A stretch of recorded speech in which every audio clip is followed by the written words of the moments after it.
Hey guys, and welcome back to Simon's Rants. I'm Simon, this is Eric, and we just saw JoJo Rabbit, which in case you don't know is this new movie by what is his name? Taika Waititi.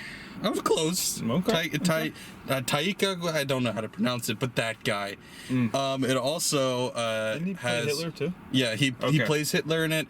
It's also starring Scarlett Johansson, Thomasin, McKenzie, Roman Griffin Davis, Sam Rockwell, Rebel Wilson, and more, Stephen Merchant, other people. Yeah. A lot of great actors in this movie, and they all act really well, which is rare. Oftentimes you see these movies that have like star-studded casts and none of them really live up to their potential. I thought everybody was great in this though. Yeah, everyone was cool. Stephen Merchant, he wasn't in it a lot, but no, just like two scenes. Brilliant. Well, they all were, but he was really funny. Yeah, really funny. And Sam Rockwell played a Nazi, and I'm starting to think he only plays racist white guys now. Yeah, it's his typecast now. Yeah. It's horrible typecast to have, but he was really good. He surprised me because when I knew he was in it, I don't remember if he said anything in any of the trailers, but I was just like, every time I see him, he's got a southern accent. So I was like, how's this gonna work? And he had a perfect, well, not perfect, but he had a solid German accent. Right. Everybody had a solid German accent, and it didn't sound like farcical on any of them, although that could have worked if they went that way. This movie is a comedy. But no, for the most part, it all sounded and was good. This movie in general was just a lot of fun to look at. I have never seen anything by this director before other than Thor Ragnarok. So I didn't know much about his style. Right. I commented on the trailer that it looked like Wes Anderson, and I stand by that, but it also had strong similarities to Edgar Wright's style. You even see that the main character boy has a chubby best friend. Right. And it felt like a Simon Pegg, Nick Frost thing. This feels so much like Edgar Wright, and that's not a complaint at all. I love Edgar Wright. The directing was just fun. Like, everything about the movie, it was so good. Fun movie. It was awesome. It was really good. And it has gotten some mixed reviews. Right. From two main people groups. The people that claim that it's too insensitive, which I can just disregard that. If you're gonna be offended by comedy, then this movie's not for you. This movie's for people who enjoy offensive comedy, and I think you should be aware of that before you watch it. And then two, the people who say that the feel of the movie's uneven, where it starts out really funny and it does get darker as the movie goes on. I didn't have much of a complaint with that. I kind of thought about it for a second and kind of came to the conclusion that that's kind of how this war would have been for a child, where everything's lighthearted, magical, and exciting because, like, you think you're the powerhouse of the world, you think you're on top of the world, and then next thing you know, everything starts falling apart. Oh, spoilers. The Germans lost the war. So I didn't have a complaint with that. Did you? No, I was worried about it going into it because I know sometimes when comedies deal with serious topics like this, they get to that point where they have to get serious, and then it just kind of, the comedy fizzles out and it feels like a different movie. I thought this was awesome. They introduced that very well. I don't know, man. I was worried about it, but I didn't think it was bad. Yeah, it's very difficult to have a comedy that has a plot as well. To have that transition from just being funny for the sake of being funny to then finishing up and wrapping up that story. That's a very hard thing to do, and I thought they did it well. The comedy did suffer for it near the end of the film, but I wasn't complaining about that. That's what, actually, for me, that's when I started to go, this film is awesome. When it started to get serious, I was like, they just did both drama and comedy so well. Very Edgar Wright-ish. Very Edgar Wright-ish. Honestly, the humor is very Wes Anderson and Edgar Wright. I honestly had a little Monty Python feel in some of the comedy in there, and of course that's a compliment. Especially the Takiki doing Hitler. Takiki, yes, that's his name. The humor of Hitler is absolute absurdism. They're sheerly making fun of Nazism and Hitler and Germany in every way, and it is offensive if you're a Nazi. And if you're not a Nazi, make fun of them. If you're offended by this, I think the humor's just going over your head. It's mostly in your face, but there was some little subtle jokes that I really liked in there, and references that weren't even necessarily funny. But a really cool, interesting thing is, I think that it was in one of the trailers too, but in the opening credits montage, they're playing Beatles song, and while they're doing that, they've got this montage of crowds screaming for Hitler, and that made me think about how fanatical Germany was toward Hitler when he was in power. And I was like, because the whole point of the movie is talking about how people want to be a part of a movement. They get caught up in, you know, the crowd, they get caught up in the feel of it, and they're all just, you know, it's a fantasy. It's the same way, you know, people react towards bands and stuff. It's just groupthink of like, oh, we love this, even if, I mean, the Beatles aren't perfect. Yeah, right. Hitler's much less perfect. But like, it was a cool little comparison that I really liked. I really liked, you know, little subtle moments like that, because overall, the movie's not that subtle. But when it was done well. Yeah. There's also, he has to deal with being different, being a Nazi who hates people for being different than him. Right. And I thought that was another really nice little subtle thing. Yep. Yeah. Because, obviously, in case you don't know, Nazism is about, or the Aryan race, the worship of the Aryan race is about the Aryan race being perfect. Yeah. So if you're no longer perfect, are you really truly Aryan anymore? And he's dealing with this physical ailment, and he can no longer look at himself as perfect. Yeah. And as you know from the trailers, he's got an imaginary best friend of Hitler. And even Hitler is not being kind to him for it, even though his mental version of Hitler is like the perfect version of Hitler. He's not being kind to him for it. He's abusing him for it. That's brilliant to me. Like it's just it's literally him beating on himself for that. Yeah, and it's the indoctrination. It's the embodiment of the indoctrination he's been brought up to believe, and like. Small spoiler, but it's not a big deal. At one point, he's starting to question his beliefs, and Hitler is yelling at him, "Do not let anybody tell you what to think. Do not let anybody tell you what to think." And he's screaming, telling him what to think. And I was like, I love that. Yeah. That's so good. And not subtle, but good. You know, it's just the directing was great. The writing was great. All of the dialogue was quick and witty and just really good. I loved every little pacing of every joke was brilliantly done and perfectly done. Even the kids were good actors. Everybody was well casted. Gosh, I love this movie. Yeah. I can see why people would think that it was a little bit uneven. Yeah. If like I just defended why I didn't think it was, but I can see the other side of the argument too, and I can see why some people would say, "Oh, well, you know, this isn't good for that reason." That's also, even if that's the case, then the movie falls apart at the end. The first 2/3, 3/4 is still amazing. Yeah.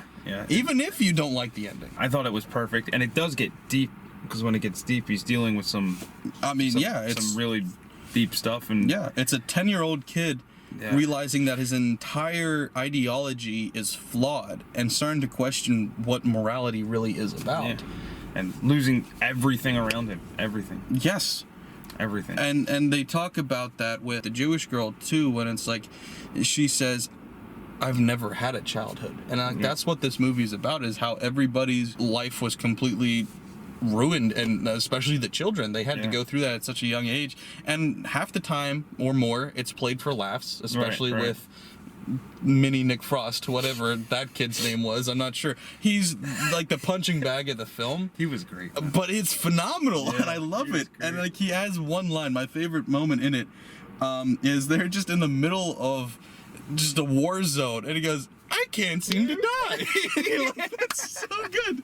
Yeah, I adored this movie. And it definitely makes me want to watch more of this guy's movies, because like I said, I hadn't seen really anything that he'd done other than the Marvel movie, and that doesn't really count, because I mean, that's kind of just Disney orchestrating it from behind the scenes anyway. This was phenomenal, and I enjoyed it. And I obviously, I don't want to say it's perfect or anything, but this might be the best movie of the year. I was thinking that too. From the first scene, I got my hopes up immediately, which is dangerous. But because in Lighthouse, I had the same thought during the first scene. This movie's beautiful. They can't possibly do anything to ruin this. And then I didn't like Lighthouse nearly as much as this. This, from the first scene on, I was going, this might be the best movie this year. It set the bar high, because it opened hysterical. Yes. And I was thinking it matched itself. Yeah, It was able to keep up somehow. I was thinking, please don't set the bar too high and then fall off. And it the whole time, when it's funny, it's funny. Yeah. When it's heart-wrenching, it's heart-wrenching. And you would think with how hilarious Hitler is, that you would miss him when he's not on screen. Yeah. And you do a little bit, but everything else is so good that honestly, I forgot he was part of the movie a couple of times. That was good. That was one of the best times I've had seeing a movie. Yes. Yeah. Laughing like full belly laughs constantly throughout that whole movie, and the whole theater was enjoying it. I don't know.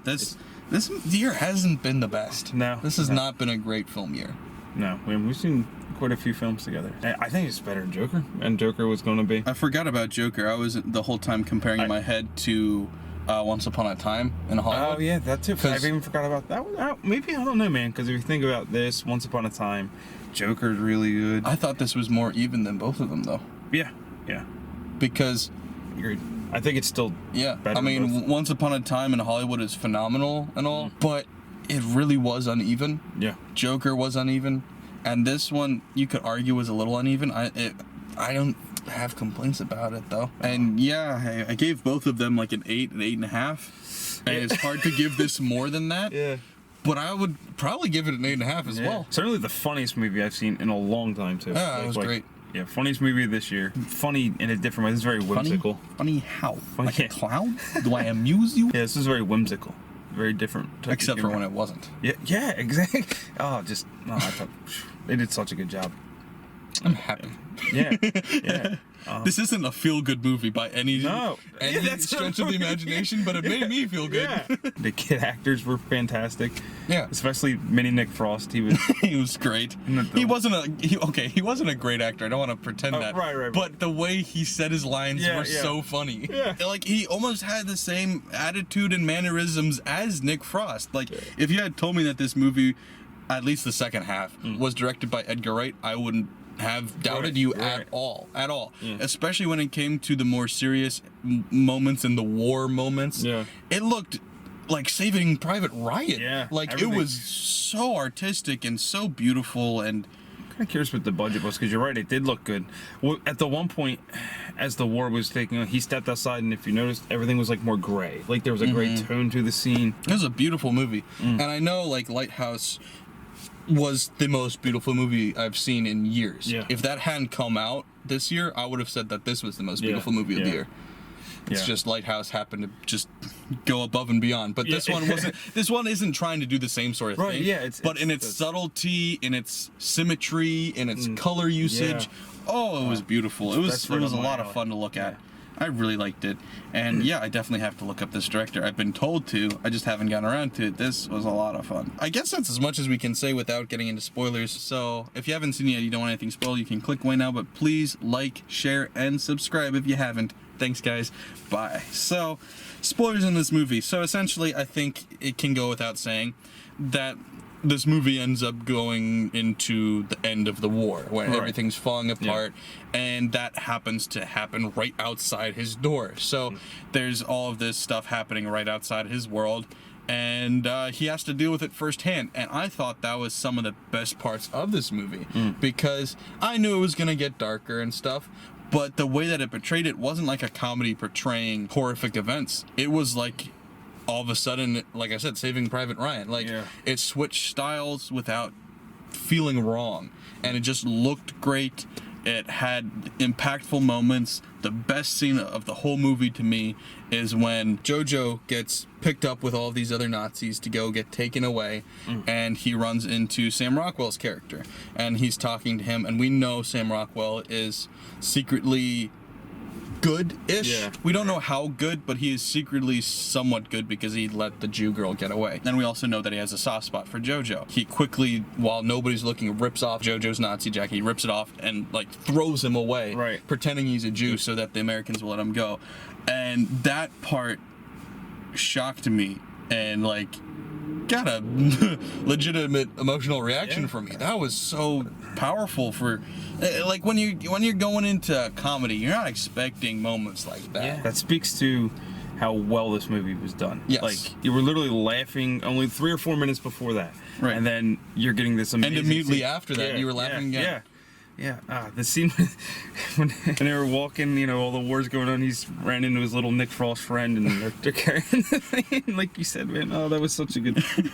Just their back and forths. I can't see them die. Their back and forths were so reminiscent of Simon Pegg and Nick Frost, and I'm not saying that these two kids are gonna grow up to be the next, comedy duo or whatever. I doubt they'd ever work together again. But if they wanted to, they have a good chemistry. They could do something like that. They were a lot of fun. When he's in the hospital in the gurney and they're showing it from his view, he's laying on there and Hitler's like, "You look okay," and then he puts his bloody thumb up. He's like, "Oh no." Hitler was phenomenal. I want to say that again. No, I will say it. My favorite Hitler moment was small but just beautiful. It was when he was doing the physical rehab, and he's in the pool swimming, and then Hitler just pops up, and he's like, and he looks around and just sees like all the bodies around him, like, he's just swimming with a gun. Like, so there's this scene where Stephen Merchant and all of his henchmen, and then Sam Rockwell and his guy come to the house, and they're doing the joke where they just keep going, "Heil Hitler, Heil Hitler, Heil Hitler, Heil Hitler," and this is a very dangerous joke to make, because you can do the easy way where it's just like you do it once quickly and it's like, that was kind of funny, but it's not that funny when you just do it once. And then if you do it a little bit longer but then get scared and cut off too soon, it completely loses all comedic value. The only way to make this joke actually funny is to do it all the way through and commit all the way through, and they did, and it was great for it. That scene, I was thinking, I mean, how much, like at least 20 times to sit at least 20 times. Yeah. And then it turns it on his head by near the end of that scene. Then the Jewish girl has to do it back to prove that she's a Nazi. And so it took a joke and then turned it into something tense. That's how That's brilliant good this movie. filmmaking. Yeah. If I had to come up with one complaint after the war is over, JoJo is afraid that his little Jew girlfriend is going to run away now that she doesn't have to be there. Yeah. So then he, for a moment, tells her the war was won by the Germans, so she won't leave because he can keep her trapped. And you see that by his drawing of the bird in the cage. Then he realizes he can't do that, so he lets her outside without telling her that he lied. And I felt like that was like drawn out in an awkward way. Okay. If I could have changed anything about that, I would have either just taken out that plot point entirely, where instead of doing it, he just thinks about it, or he does it, realizes he can't, and then apologizes for it. Just the way they did that was a little awkward to me. But it was such a quick moment. It just took a couple of minutes. It doesn't take away that much from the movie for me. It's little things like that that make me say, yeah, this movie's not perfect. But I mean, how many are? Yeah, none. So, that's a small nitpick for me. But when those are the biggest things you can come up to complain about a movie, you know it's good. Yeah. You really know it's good. Movies can be so good, and then endings can just ruin movies. Right. And I was worried. I'm like, how are they going to end this and like land it? And I think they did it great with the little dance scene. But what I was really fearful was going to happen was that his dad was going to show him, and that his dad was going to... I thought that would have just ruined everything. Right. I'm glad that it didn't, because it also left you wondering, like, what the hell's going to happen to him? Right. His mom's gone. Yeah. Yeah. And then, speaking of what I said earlier when I was like, I kind of forgot Hitler existed. Well, I forgot Hitler was in this movie. The best use of that is Hitler hasn't been on screen for a while, because as he's progressed in his detachment from Nazi he has less and less daydreams about Hitler. And then you get one final one where after Hitler's death, he pops up as he's about to exit, like he's already told the girl, we're running away, and he's about to go, and then Hitler, where do you think you're going? And it's surprising and shocking. And I thought that was done really well, because I had completely forgot like that was a character in the movie, and then it's like, oh, and he's so, here. that scene again proves how brilliant it was, because that appearance of Hitler was actually serious, because he's mad at him for abandoning him.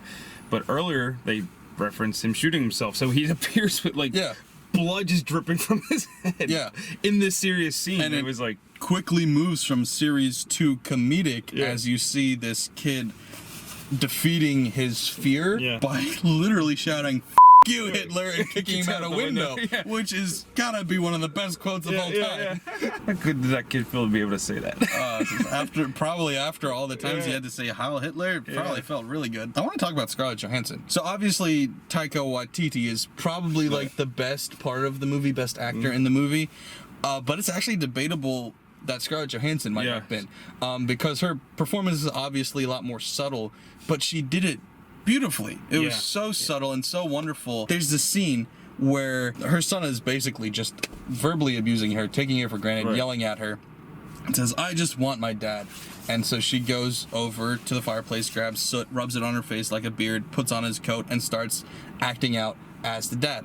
That is incredibly hard to do and not be cringy. That is incredibly hard to do and not be sappy and weird and awkward. And she managed to make that scene still lighthearted and funny, but also have an emotional weight to it. The way she did it was such a perfect balance of, like, she is simultaneously telling jokes while you see the hurt in her when she's doing it. Like, she's acting him out, yelling at him, and then goes over to the corner to talk to herself. What did you just do? You yelled at the kid. Why'd you yell at the kid? That was so good. Like, that could have so easily fallen apart and you could have been, like, awkwardly laughing or just rolling your eyes. She did that really well. And that's just one scene. The rest of the movie, she's also great.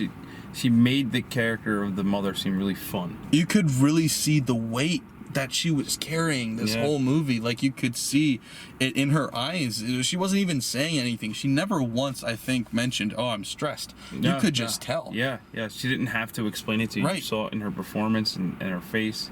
And when she was talking to the Jewish girl hiding, she was explaining how, like, she can't tell JoJo about this because he's such a fanatic that he wouldn't understand it. He would turn them all in, and that weight of her, that weight on her shoulders is clear in her face. Like, you can see it. She was also really good. I thought she also was able to do a lot of her performance through just the way she carried herself. Like, she just had a constant look of being defeated. Like, a constant, like, her shoulders sagged. Just the way she held herself was subtle but effective. And I really liked her character too. I loved the chemistry between her and JoJo. You almost are afraid at a certain point that it's gonna turn romantic because he has, like, a little crush on her. And I'm really glad that it never did. It was much more of a older sister, younger brother type vibe, and the way she really did grow to love him and he grew to love her, and just the way that the whole dynamic was great. And I loved every character in this movie, every duo of characters that was supposed to have some sort of dynamic. It was perfect. The chemistry in this movie was always good, no matter which characters were interacting with each other. I hate Rebel Wilson, and I enjoyed her in this movie. I think she's one of the least funny actresses out there. She made me laugh at least 3 times, coming to mind. If you're saying that it's Wes Anderson-y, there's obviously a lot of still shots with symmetry and stuff. There was a lot of that. And it was used both for serious artistic shots and for really great comedy. You've got JoJo at the pool house talking to Sam Rockwell, and Sam Rockwell's lackey guy. He's talking to him about all that he knows about Jews, and he's like, "Oh, they're evil, they do this, they brainwash people." And Sam Rockwell goes, "Oh, they don't brainwash people." And then you hear Rebel Wilson go, "Yes, they do." And they turn over, and she's sitting at the far end of the bench, and she just slides over a little bit. Slides over a little bit more. And then it's just a long, awkward, painful shot. And then she gets over and they're like, "Brainwashed my uncle. Turned him into an alcoholic. He cheated on his wife and then killed himself in an unrelated accident." It was so good. I enjoyed everything about this movie. The more you think about it, the more, like, it's so good. I understand that this movie won't be for everybody because especially comedy is subjective as well as all art is subjective. To me, it was right up my alley. This is great. And I don't think I've ever been, like, struggling to find, like, because you're lost for words on it, because you, like, I really am, like, from a comedy. You just like everything. And it's original. Like, it's not something that, like, it's not like I can say, "Well, it's just really good because it was pretty basic, but they did everything well. It's like, no, this was out there. But everything that they tried, every different thing that they did, every weird little choice they made was spot on. Yeah, they landed Like, everything. they nailed it. Yeah. I really thought, I was like, how am I not going to get sick of this over-the-top humor? And I think that's why I'm not complaining about the fact that it switched up in feel near the end. That might be why. Because it really would have gotten tiring if they just had the same note the whole time. Yeah. And it didn't. And I'm grateful that it didn't. It was masterfully handled. I know that this writer's been around for a while. He's a pro. Yeah. He's a pro. Yeah, I really need to see something else he's done. Yeah, well, I liked it. Just a little bit. Yeah, it's, I mean, maybe the best movie of the year. 8.5, maybe 9. You know, Yeah, I could. If you told me it was a 9, I wouldn't tell you you're wrong. If you told me it was a 7.5, I'd tell you you're wrong. IMDb. Yeah, I can't or a 56 Metacritic. Yeah, what is wrong with people? What is there to be offended about making fun of Nazis? That's the whole thing was, all the comedy was making fun of Nazis. Yeah. Oh, okay. I do have one more thing. The discovery of Scarlett Johansson being dead. Oh, yes. Oh. I also want to point out that the first person who realized that it was her was a woman because she recognized the shoes. It took the guys a little longer. Because I heard the woman go, "Oh no," and I was like, "What? We saw dead people already." Yeah. Oh. I just started to think, no, they're not gonna kill her. Like, they're gonna look up and it's gonna be some other girl and who just happened to have those shoes. And, right. Oh no, it wasn't. And they never showed her hanging. They just showed from the knees down. And then a wide shot. Yeah. And then him sitting there from different angles, pouting and being very... And then they had the great artistic shot of showing all the eye windows. Yes. All looking in. Yeah. I just... that was a powerful scene, too. That's another one of those scenes where it goes directly from, like, light to dark. And then he immediately goes home and tries to kill the girl because he's just so heartbroken and distraught. And but he can't even bring himself to do that. And you see in that moment where, I mean, if somebody came at you with a knife, you'd have every right to be furious. And she's not. Right. She just knows that he's hurting. And oh God, this movie will make you laugh. It'll make you cry. It'll move you. Whole range of emotions. And you'll enjoy the ride. So liked it, loved it. Look for it on my top 10 list at the end of the year. I guarantee it's going to be there unless 10 amazing movies come out real quick. So thanks for watching, guys. Please like, share, and subscribe. And bye. Bye.